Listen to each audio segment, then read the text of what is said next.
this week we're actually doing a video review of a custom-built AR pistol. This thing is really cool. Now this actually belongs to Zach. You guys have seen him on the channel plenty of times, and he built this thing about a month ago, and he finally finished it up, and he's actually let me borrow it for a couple days to bring you guys a video review of this thing. Now this thing is really cool. This actually, most of this is made by Palmetto State. So I just found this out the other day when Zach was telling me it, that Palmetto State actually runs these deals on these upper parts kits for AR pistols.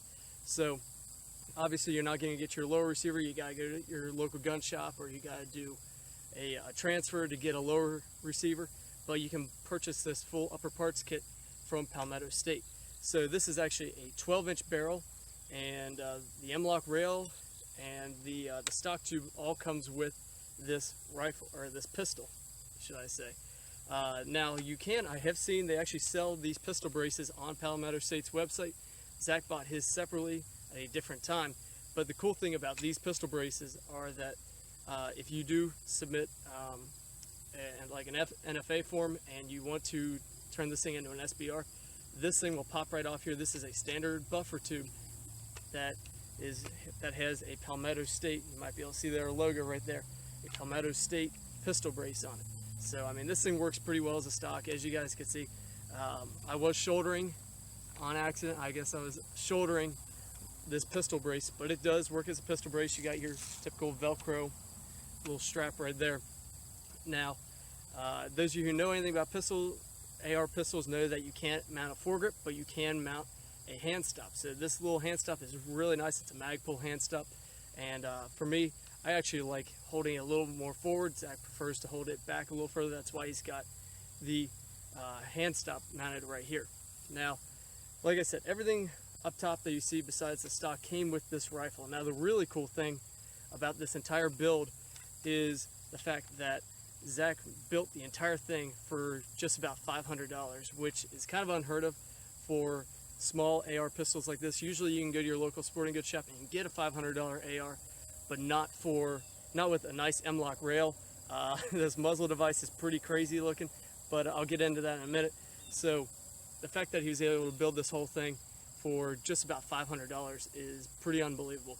Now the way he did that was actually by every day Palmetto State has a deal of the day, and they'll run deals on different AR pistol uppers and regular AR uppers. So he just waited for a while, waited for this exact model. I don't know the name of the exact model off the top of my head, but waited for this model to come down in price, bought this up, and then at a different time he bought the stock, and then he actually went out to a local, actually it's like a sporting goods shop essentially, and purchased this lower receiver. Now this is actually an Anderson manufacturing lower receiver. Anderson's actually a local company to where I live, and so you'll find Anderson lower receivers ever. He actually said he bought this lower receiver for $30, which is pretty crazy.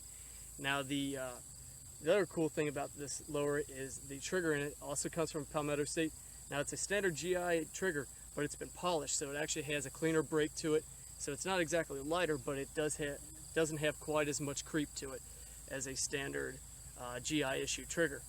Now the sight on here is really cool too. You guys might recognize this. This is a Primary Arms little micro red dot sight. This was actually on Zach's Kel-Tec Sub 2000. If you guys watched that video review with that Sub 2000 mount made by Midwest Industries, the thing was rattling around everywhere. So he repurposed it, got a different mount, and put it on this little AR pistol. So I think this thing is pretty sweet. You really can't do much better than $500 for an AR pistol. So guys, let's get back to the range and do a little more shooting. All right everyone, so I got 10 rounds loaded up in here right now. There's a fly. And I just want to show you guys how this muzzle device works. So it's pretty crazy the way it looks, because there's no venting ports or anything like that. So you are kind of receiving all the recoil from this weapon. But I'm assuming that just the conical shape of the inside of this muzzle device really kind of gives you this weird slow pushback. It's not as sharp as, say, using a typical A2 flash hider. Something about it just feels like it dampens the recoil, or it just more or less slows it down. So it's pretty crazy. I'll run some slow-mo shots for you guys to give you guys kind of an idea of just how much recoil this thing does take out of your weapon system.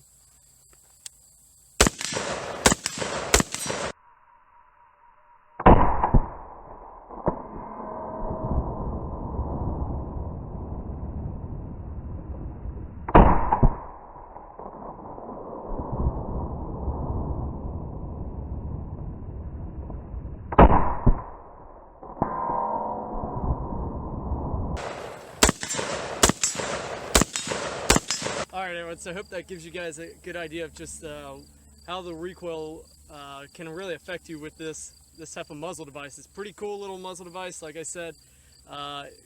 Just kind of reminds me of the Flaming Hog muzzle that Noveske used to make. Actually, they might still make it. But yeah, super cool little rifle. So let's do one last little 10-round mag dump, and we'll call it a day.